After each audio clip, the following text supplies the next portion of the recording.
You, Owen. Good evening, everyone. Welcome to this meeting of the Traffic Safety Committee. It is December 10th, 7:01 p.m. I'm just going to read into the minutes our little script here. This open meeting of the Traffic Safety Committee is being conducted remotely pursuant to Chapter 2 of the Acts of 2023, an act relative to extending certain COVID-19 measures adopted during the state of emergency signed into law on March 29th, 2023. All members of the Traffic Safety Committee are allowed and encouraged to participate remotely. The act allows the Traffic Safety Committee to meet entirely remotely as long as reasonable public access is afforded so that the public can follow along with the deliberations of the meeting. The public is encouraged to follow along using the posted agenda unless the chair notes otherwise. Members of the public who wish to view the live stream of this meeting may do so by going to Northborough Remote Meetings on YouTube via the link listed in the agenda. Ensuring public access does not ensure public participation unless such participation is required by law. This meeting will, as always, feature public comment. Members, when I call your name, please respond in the affirmative. Rachel Armstrong. Here. Chris DeCantis. Here. Brian Cole. Here. Kate Gerard. Here. Staff, when I call your name, please respond in the affirmative. Josh Van Houten. Here. Scott Charpentier. Present. Okay. And with that, we will call to order the meeting. Scott, thank you for sending out the amended meeting agenda. I saw the email that came across, and I just want to check really quick. There are 2 attendees, so, and somebody just raised their hand. So this is for the heavy commercial vehicle exclusion for Hudson and Boundary Street. So I'm going to bring in Kyle Murphy. Tom McDonald is there. Hello, good evening. Good evening. Please, for the record, state your name and address. Sure, my name is Kyle Murphy and I live at 409 Hudson Street. Okay. So let me just check something. Are you the person who sent in the email? Yes, I was. Okay, perfect. So I don't know if everyone got a chance to read the email. Mr. Chairman, I'm Yes, sorry sir. to interrupt. Can you bring in Sergeant McDonald, please? Oh, is Sergeant McDonald there too? Yeah. Okay. Thank you.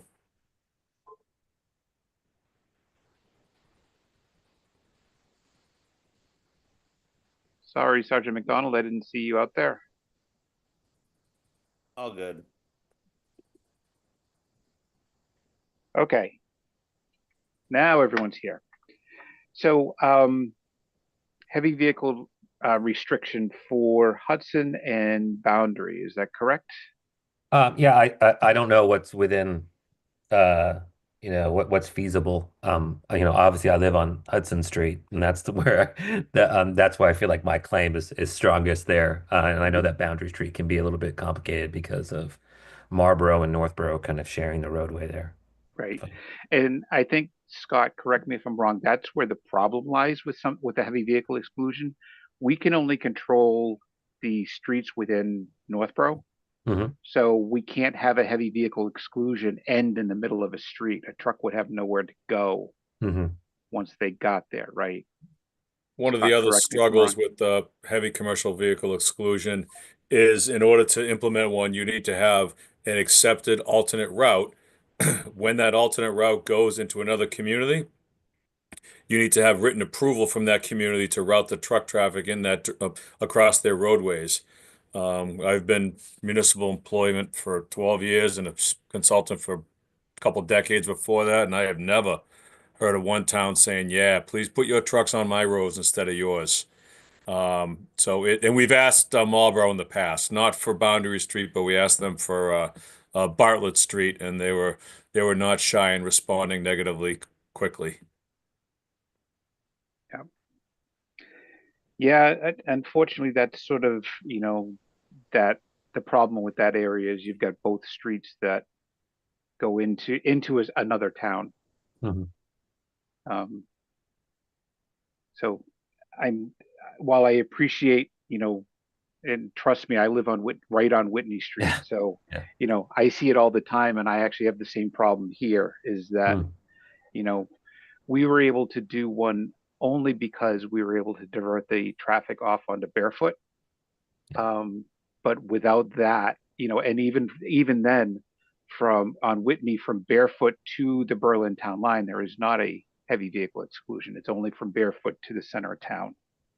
Are there other remedies or other things that can be done in terms of signage or posting, in terms of increasing it at the very least the safety on that road?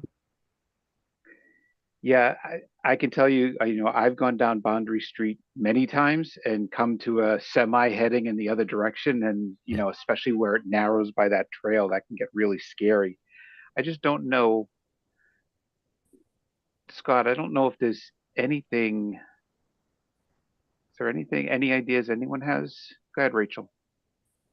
So Kyle, my question is, do you notice that it's Amazon, or do you notice that it's a particular company that seems to be on Hudson Street? Is there a business we could reach out to potentially?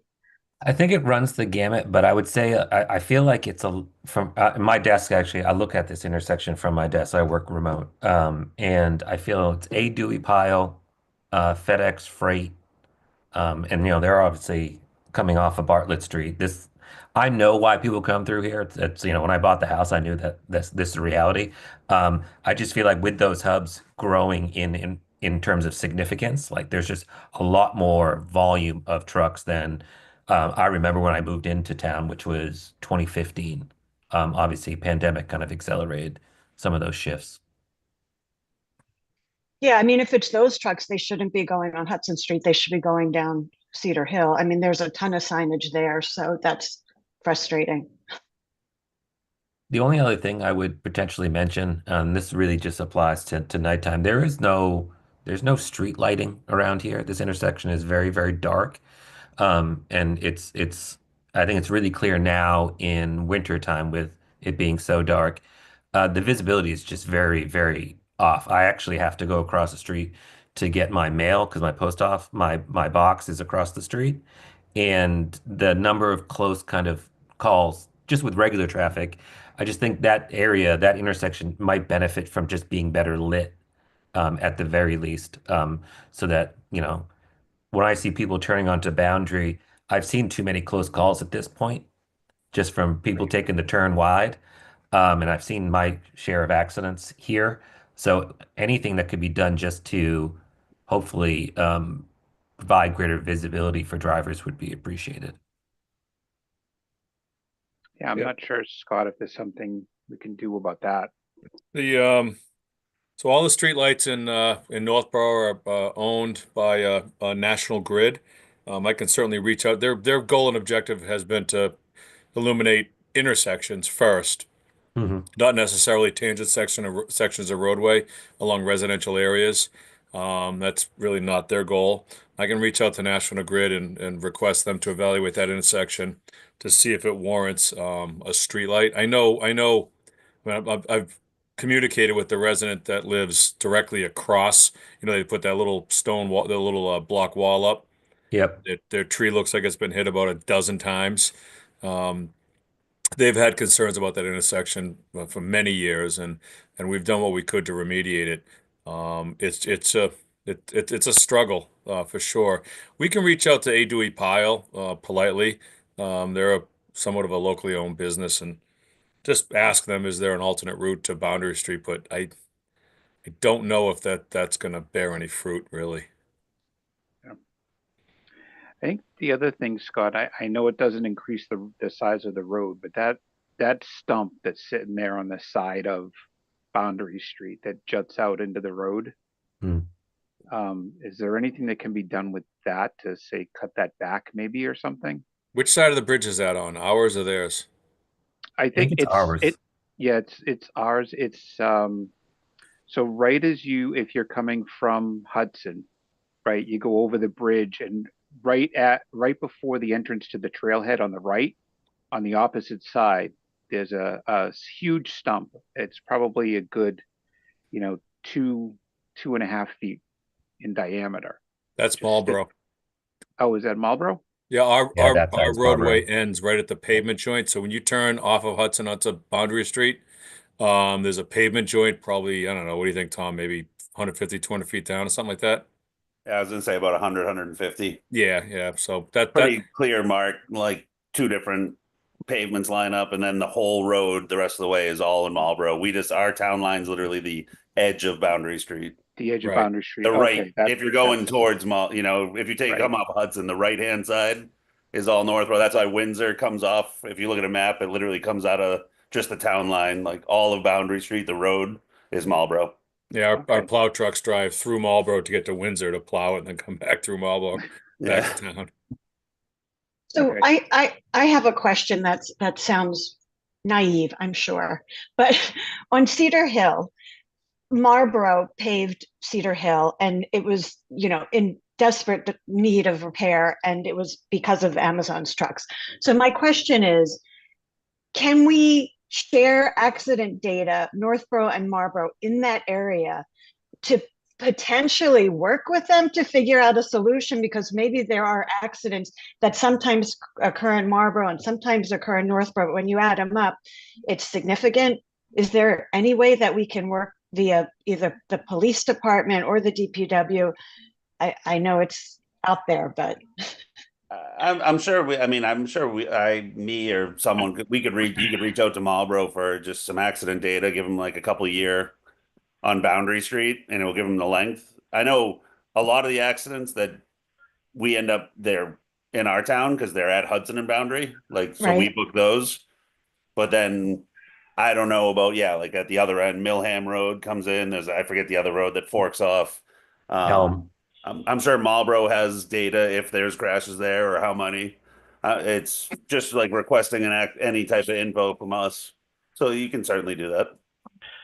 One of the challenges with intercommunity infrastructure projects is that um, one contractor working for two communities is a struggle when it comes to procurement and processing of quantities and payments. The work that Marlboro did on Cedar Hill, that was funded by the state through a MassWorks grant. We actually asked Marlboro if they were willing to extend the project to the intersection, and we would be a co-applicant for the grant money, and Marlboro said no. Is did Marlboro deny the route being trucks staying on Cedar Hill and turning left to 495? Is that the one you guys have previously Yes, brought to them, Scott? yes. Marlboro denied that in writing, and then I asked Westboro about pushing trucks, keeping them onto Lyman and not going to the end of Lyman. Um, and they denied that as well. So we asked Westboro verbally, and they said no. And Marlboro, I think they sent their letter in writing before I even hit my send button. Is there anything we could do, because that's more of like an industrial area that connects directly to 495 as opposed to sending trucks through our town in that sense? Everybody does it with zoning. You zone your industrial zones on the limits of your town, and the neighboring communities do as well, so they're contiguous. And the hope is that the truck leaves your industrial zone and goes into somebody else's. Um, of course, routes change, roads get built, ramps get built, and the GPS sends them where they go. Unfortunately, Right. your GPS is the same as mine, Yep, as is theirs. unfortunately. Yep.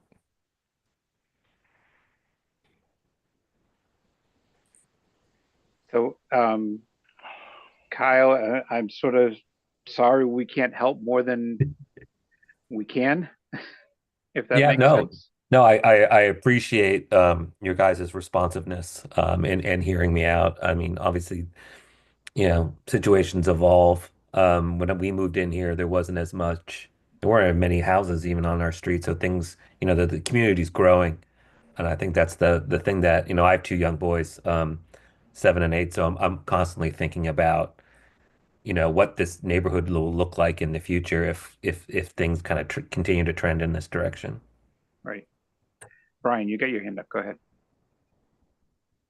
Yeah, thank you, Mr. Chair. The only thing we haven't discussed from Kyle's letter, I don't think, is the sidewalk. Right. So, Scott, have we reviewed the potential of putting a sidewalk?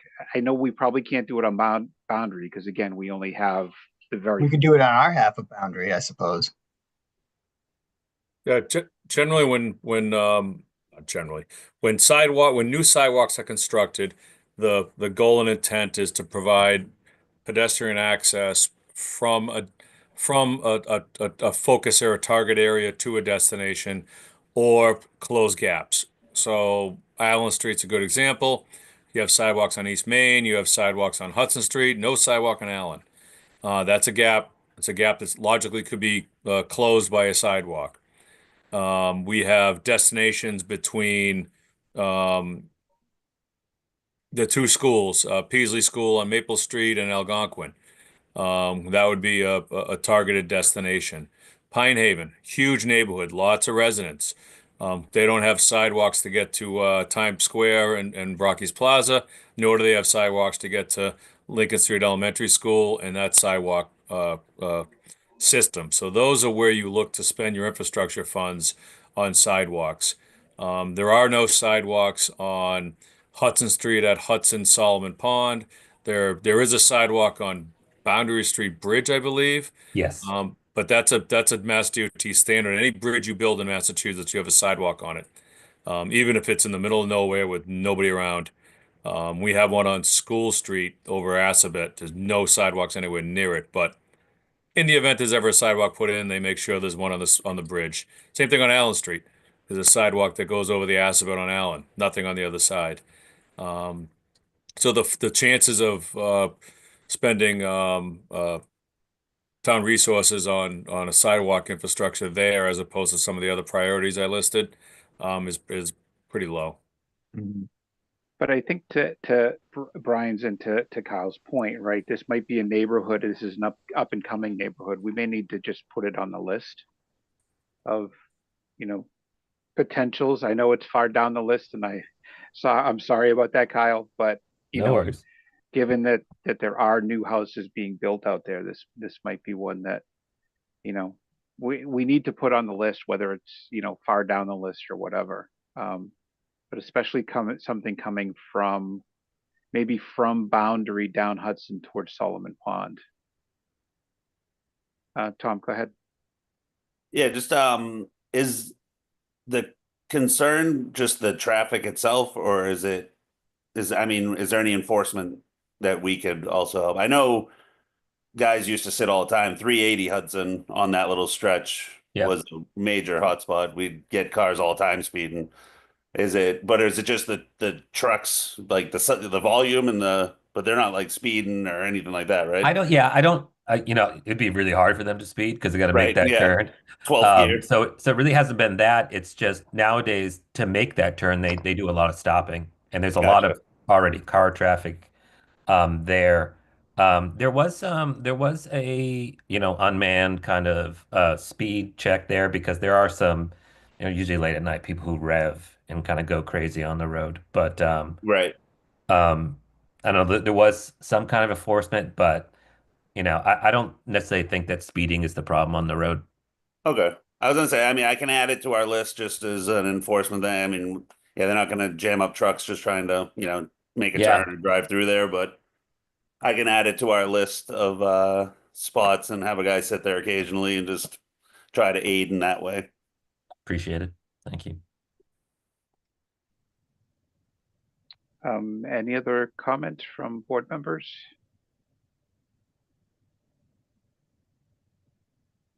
Well, thank you for your email, Kyle. And you know, we'll definitely keep this in mind going forward. And you Excellent. know, Thank if you so much anything, for your if time. Really appreciate yep, it. no, All right, take care, anytime. everybody. Thank you. Thank you, Kyle. Okay. Continue on.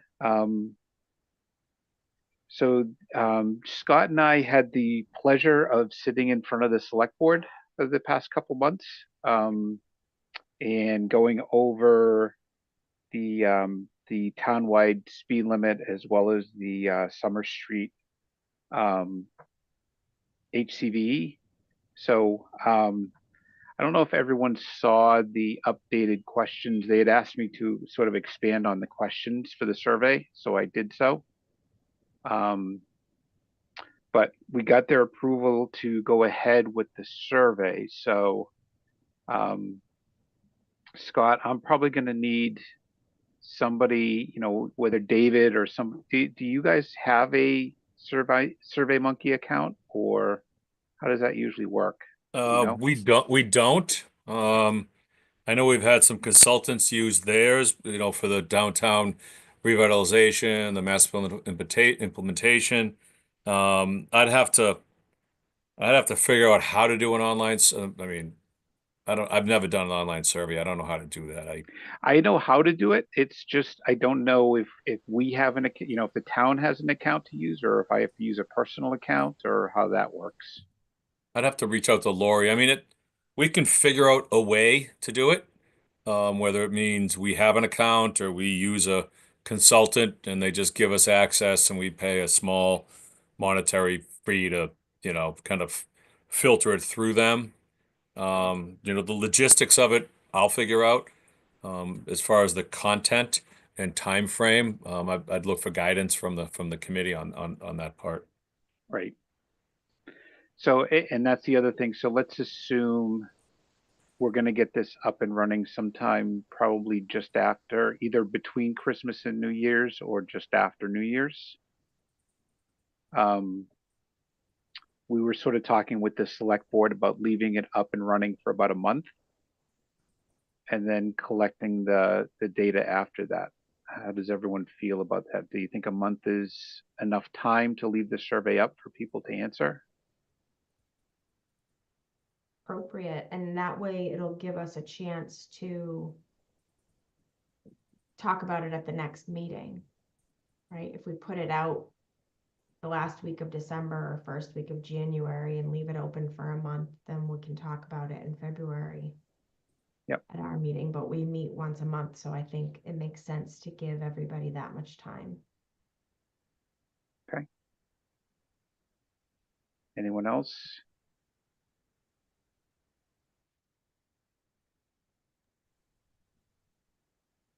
Okay.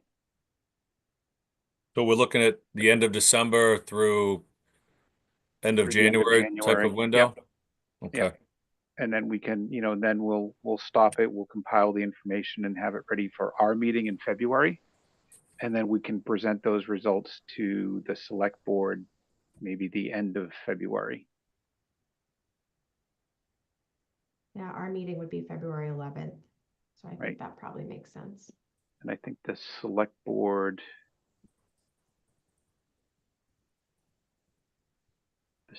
meeting would be, I don't think they've set that 17th. schedule yet. I think they always go, I think it's always the first and third Monday. Yep.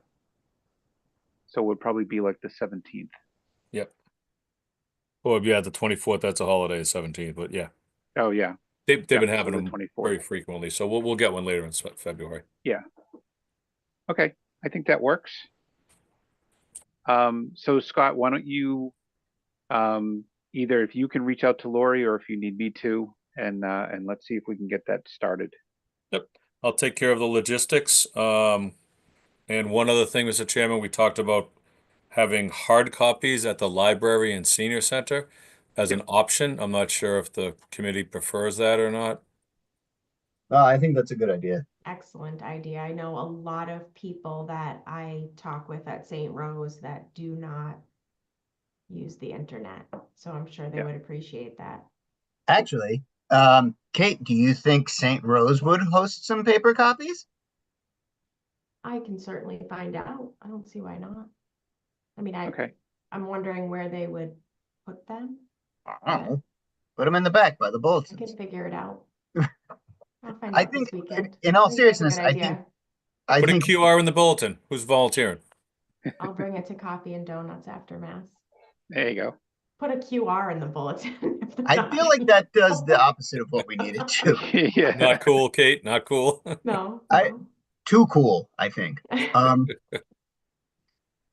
there other organizations, in all sincerity, beyond the senior center and the library that we can, poke about this? Hey, would you promote this? Would you tell people to do it?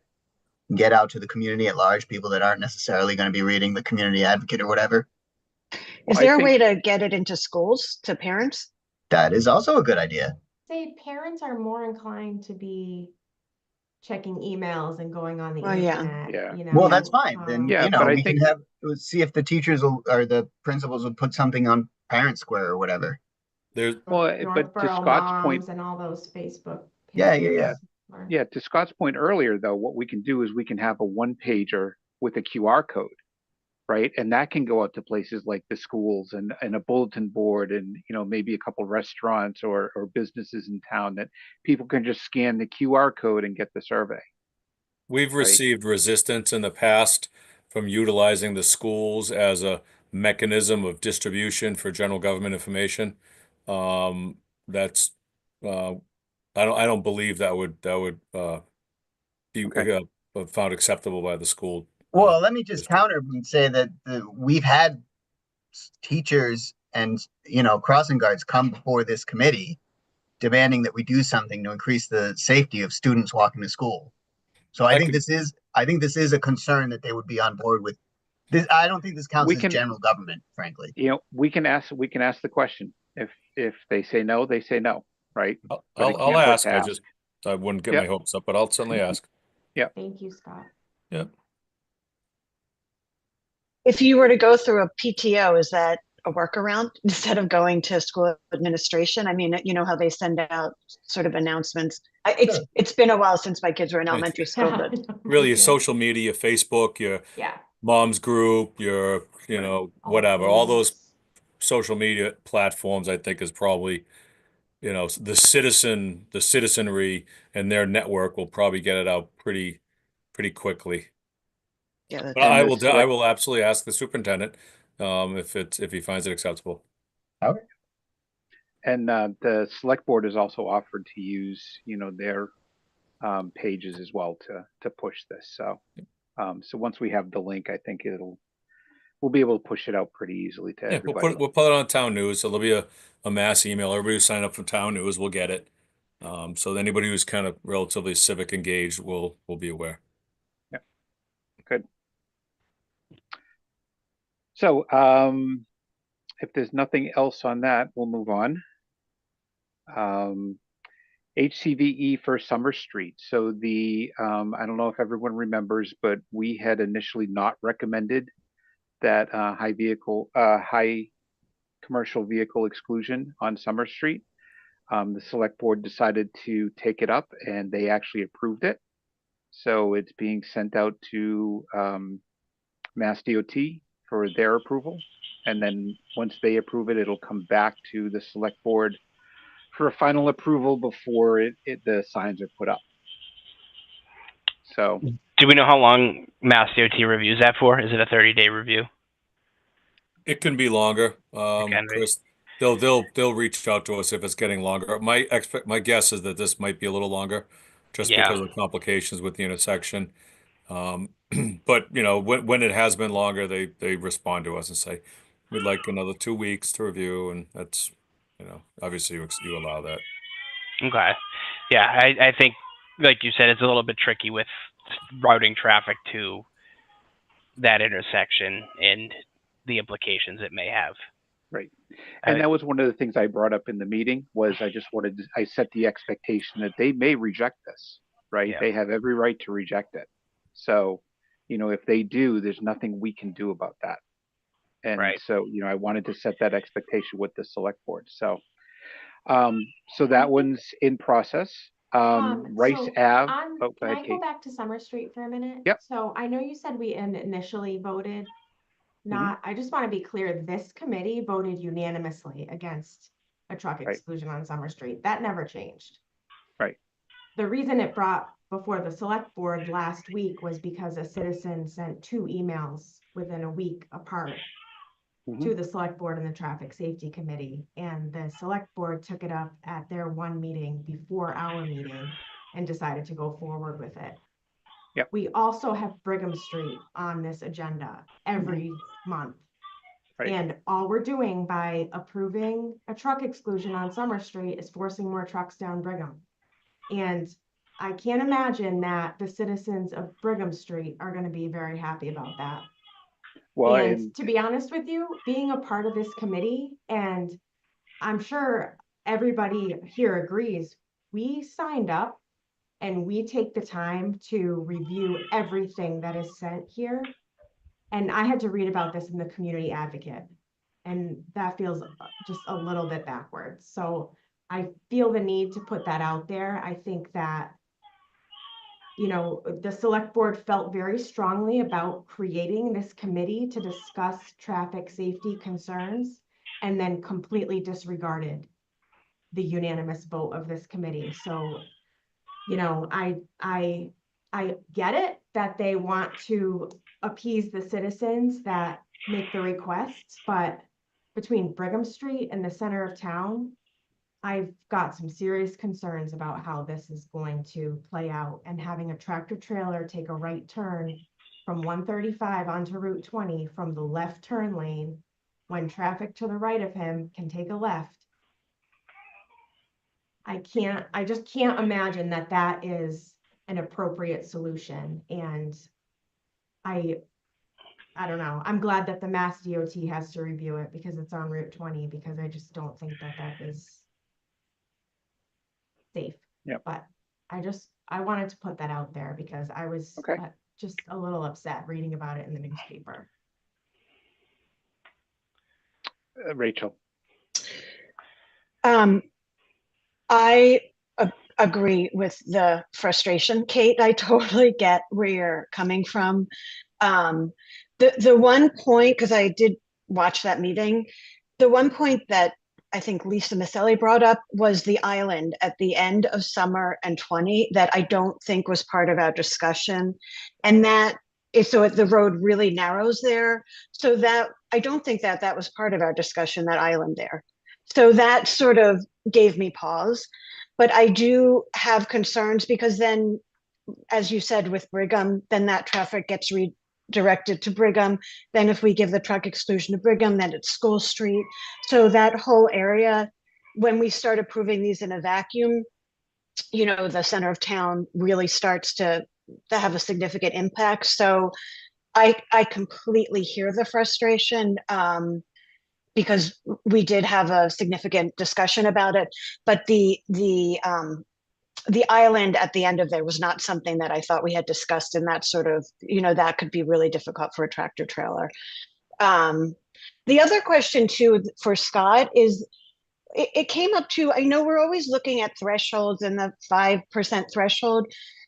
Do we ever look at the width of the road and what, because that came up too, if 2 tractor trailers are on the road, you know, passing each other and the road can't handle from a width standpoint, is that something that we take into account? Because it didn't seem like that was something we had discussed as part of the discussion either.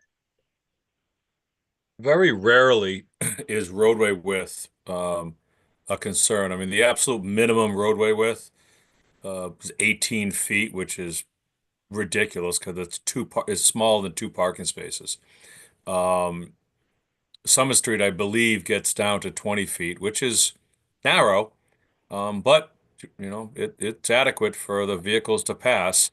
Do you want to drive by one comfortably with the vertical stone wall on one side and a sidewalk on the other? No, it's uncomfortable. But the unfortunately, well, not unfortunately, fact is the vehicles will fit. I mean, Crawford Street's the same way. When you come off of Right. West No, I Main know. I'm Street, sure there are a lot of streets, and yeah. and you know, it fits. The can the roadway handle the vehicle component of the truck exclusion is driven by capacity. Do you have a culvert that has, you know, 10 inches of cover and it's corrugated metal and it doesn't meet the standards for H20 loading? That justifies a truck exclusion because the truck may crush the culvert. Very rarely is it roadway width from my experience. Okay. Chris. I just kind of wanted to echo what Kate had said. It's just I'm afraid to kind of start handing these requests out like candy in a sense, where we're just doing it because it's asked. Because I think if you do look at the Mass DOT guidelines, I mean it says pretty clearly that for those two type of roadways, a truck has to make lane to lane turns. It can't overtrack. And once you take into account that downtown area and how busy it gets, it's something either someone's building is going to get swiped, the pole is going to get knocked down, or I think someone said it too. You're going to be making a left turn from 135 onto 20, and you're going to end up under a tire, and that's just going to be a nightmare. Well, and I assume that we'll hear back about Summer Street before we go further with Brigham Street. I mean, if the DOT doesn't approve the alternate route, then we can sort of put the kibosh on Brigham Street because we know it's going to be the same answer, correct? It's not going to be our decision. My expectation would be, my recommendation would be to not do counts on Brigham Street until after a Summer Street truck exclusion is accepted by DOT, posted, and enacted for, I don't know, 6 months. Takes a little while for the GPS to kick in, for them to capture it. And I'm willing to bet when your truck coming up 135 and the GPS is going to say take a right on Brigham, and you're going east on 20 because that's the shortest direction. And I would wait until after that takes effect before we do counts on Brigham Street to see what the effects are. I can't imagine it's going to take long for a truck driver stuck in the middle of town to say, probably should have taken a right before here. Yeah, I agree. I think, and Kate, I feel your frustration, right? I was there in front of them while they were deliberating this in front of us, right? And the one thing we have to keep in mind is, unfortunately, we are an advisory board, right? We can only advise, we can't make decisions. I was actually chatting with somebody who is the chairman of the traffic safety committee out in Salem, and he actually works at the MBTA with me, and they actually have full rights. So they actually make the decisions for the town instead of the select board. I think, I am fearful that, I hope what the select board decided comes through, right? And everything works out. I really do. I think we did a lot of deliberation on this. There is a fear that I don't think is unjustified. But there's also no facts behind it. So, and one of the things we wanted to bring up as well is that if you want to remove a heavy vehicle exclusion, it's even a harder process than putting one in, right? Because you have to wait for all of the, the accident data and the traffic data and everything else to come back all over again before you can remove it. So,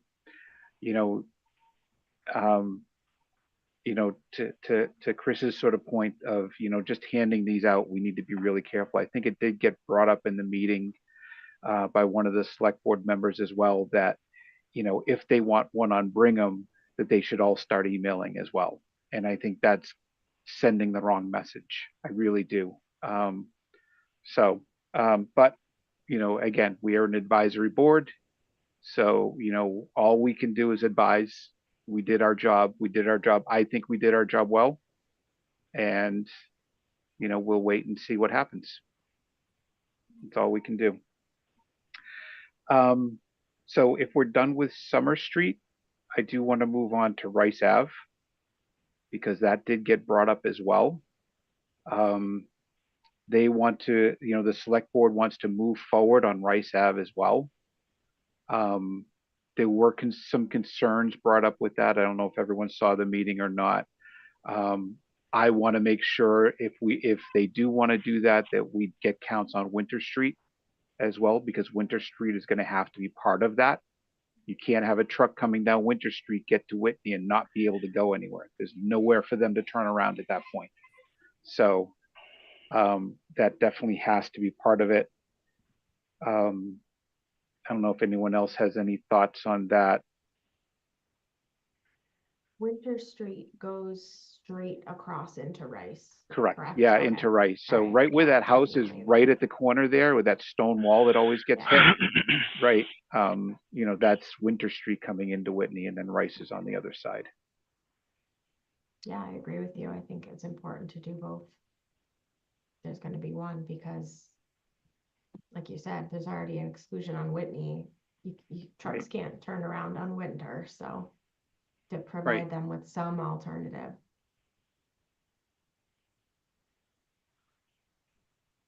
Any other comments? Refresh my memory. How far down Rice does this go? Does it go to, in my notes, I have it going down to Allen, or does it go all the way to Colburn? It goes all the way. They were actually, Scott, correct me if I'm wrong, there was a traffic study on both sides of Rice. Yeah, we did traffic counts on on both segments of Rice Ave. Both met the 5% threshold. The thought is that it's, and I haven't delved into the data, but mostly service trucks, you know, box trucks, landscapers, oil delivery, that those types. There were other roadways that were recommended for exclusions. Allen Street, the short section from Rice down to Hudson. Colburn from Hudson up to Barefoot, because then the truck has nowhere to go. And then Winter Street from Howard over to Whitney Street. So one truck exclusion on Rice Ave would snowball into Winter, Rice, segment of Allen, and all of Colburn. So it, you know, when you couple that with the truck exclusions that already exist on on Whitney Street, that would almost be a truck excluded segment of Northborough. Yeah. It's hard to balance completely understanding why residents want truck exclusions, but also understanding that businesses still need to run and trucks need to drive on the roads for that to happen. The challenge, if that truck exclusion was to go through, is every truck coming down Hudson Street toward downtown would end up taking a left onto Allen Street to get to East Main, because they can't take a right. They can't go under the aqueduct. They have to go left onto Allen Street up to East Main and then wherever their destination is. So, you know, shutting out an entire segment of town just concentrates a lot of traffic onto some other adjacent roadways. So it's a bit of a snowball. And those roadways will be, you know, sending in their requests 6 months or a year from now. East Main will want one, and you know what I mean? So I struggle with this. It definitely feels like it's starting to become like just throw a truck exclusion at every road in the area, and obviously that's not feasible, and it's like you said, it'll never work because businesses still need to run. But you know, as residents, and I know, you know, I've definitely aired out my frustration seeing some of the 18-wheelers that have no business coming down here on this side of Allen Street. But it definitely happens. Yeah, I will say, you know, even on, you know, where I live on Whitney Street, I have, you know, to one side, I have a 5-ton heavy vehicle exclusion. To the other side, I have a bridge with a 6-ton limit. And I can guarantee you every morning I see semis going back and forth on Whitney Street, right? It happens. But Kate, exactly to your point, right? As the Traffic Safety Committee, we have to look at all traffic, right? And that includes, you know, we want businesses in town. If you want businesses in town to help with the, you know, the taxes and everything else, unfortunately, this is a part of it, right? They need to be able to do their business. And, you know, so it is a fine line that we try to walk. I guess one question I have, Scott, if we can somehow prove that the trucks that are using our road are using it to cut through to get back to a business in Marlboro. Is there anything we could do about that? I understand, like, people need to make deliveries around town and whatnot, but some of the trucks that are cutting, like you said, through down Bartlett, East Main, they're leaving the Amazon, and the other facilities over there from Marlboro and using it to access probably 290, I'm assuming. Is there anything we can do about that? Or is it more just we have to talk to the businesses? I think the best approach would be for this committee, my recommendation would be when we do get these requests, don't simply get the does it meet the criteria 5%, but what vehicles are pushing that criteria? Is it, a landscape truck and trailer with, an oil truck and, a dual wheel, dump body? Or is it actually an articulated vehicle, a tractor trailer? Because that's what people want to get off their roads. Right. Not many people are concerned that the landscape is driving by with a leaf body and a chipper behind them. Right. That would be probably more valuable information for this committee to evaluate the whether it's warranted or not. Well, and that was, what when you look at the Summer Street traffic there, I don't think there was less than 10 tractor trailers. That all the heavy vehicles were less than 6 axles. I think most of them were 95% of them were. And who knows how much of it was local traffic. Well, plus don't forget, you've got the Harvey facility right there on the other side of Main Street, right? How many of them are cutting across to get to the Harvey facility and, instead of coming out all the way out onto 20 and then making a right? Most of the concerns on Brigham Street were from one resident or two was waste management. Well, they're not driving tractor trailers, they're driving, trash trucks and, dumpster haulers. Dumpster haulers are very loud when they hit manholes and what very, very few potholes we have in town. So Yes. That feels like editorializing, Scott. no. Just wait till springtime. Yeah.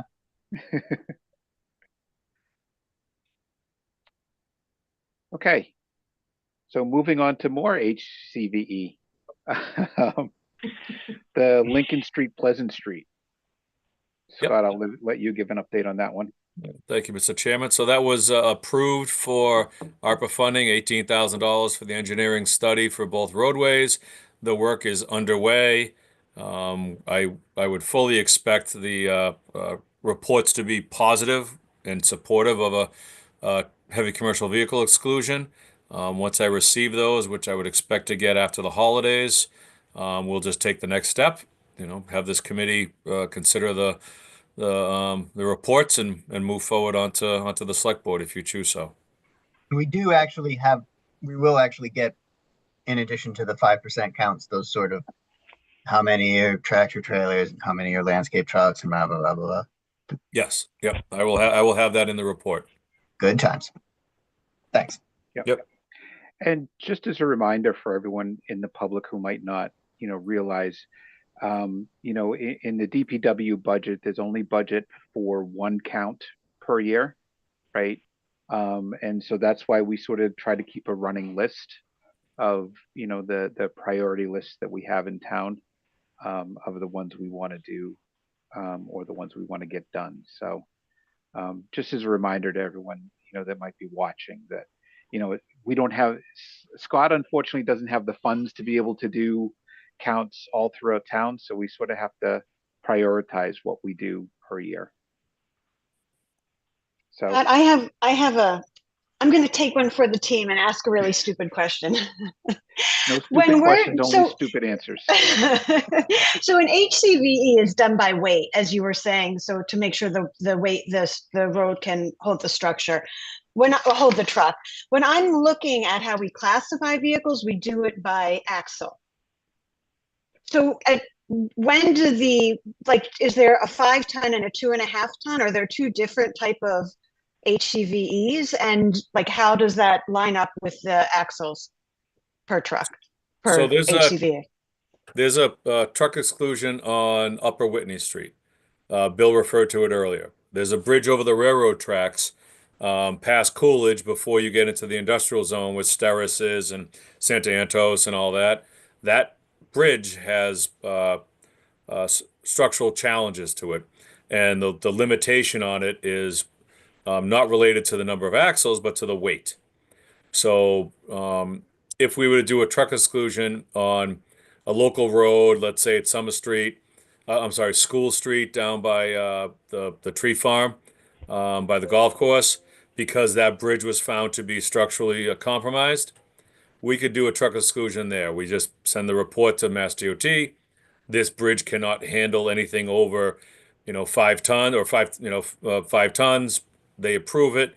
That's one mechanism for a truck exclusion. The other one is what we've been talking about all along here, over 5% number of axles. That's the other type.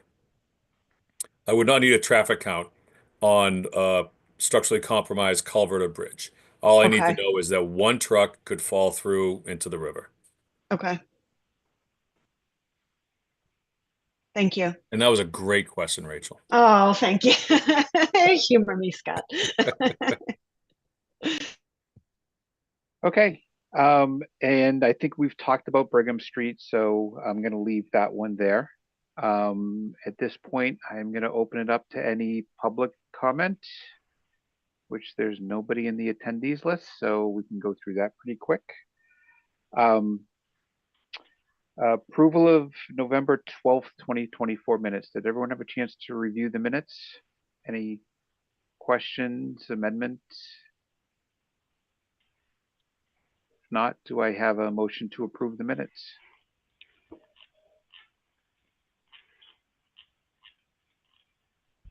Kate, I didn't hear you. I don't know if you're on mute or something. Oh, now I hear you. Can you hear me now? Motion Yeah. to approve November minutes. Thank you. Is there a second? Second. Okay, second to Brian. Roll call vote. Rachel? Aye. Kate? Aye. Chris? I was not in attendance, so. Okay, so abstain. Yep. Brian? Aye. And I'm an aye, so those are approved. Next meeting is January 14th. And before we adjourn really quick, Scott, I have one item to ask about. I noticed over the past couple weeks that I drive my kids into school every morning, and the lights at the safety zone at Algonquin are not on, the ones facing Route 20. Are you aware of that at all? I am. Okay. We had our maintenance vendor go out there and take a look at those lights. They're repairing them. The RRFBs on South Street at Assabet Park, those are no longer functional. They will need to be replaced. Welcome to the world of low bid Massachusetts. And the one at Northgate, Longfellow, and South Street has been repaired. So just so the committee is aware, we have many of these devices. We're adding them continuously. We have a lot of them on order, and they are electrical devices that require maintenance and repair. So, for example, the one at Assabet on South Street, that's probably going to be a $10,000 replacement. So, that one we have appropriated per year will go toward replacing that existing one as opposed to putting a new one in. And that's, the more we get, the more likely that's going to be the case going forward. And you have a great team there working on them. I know.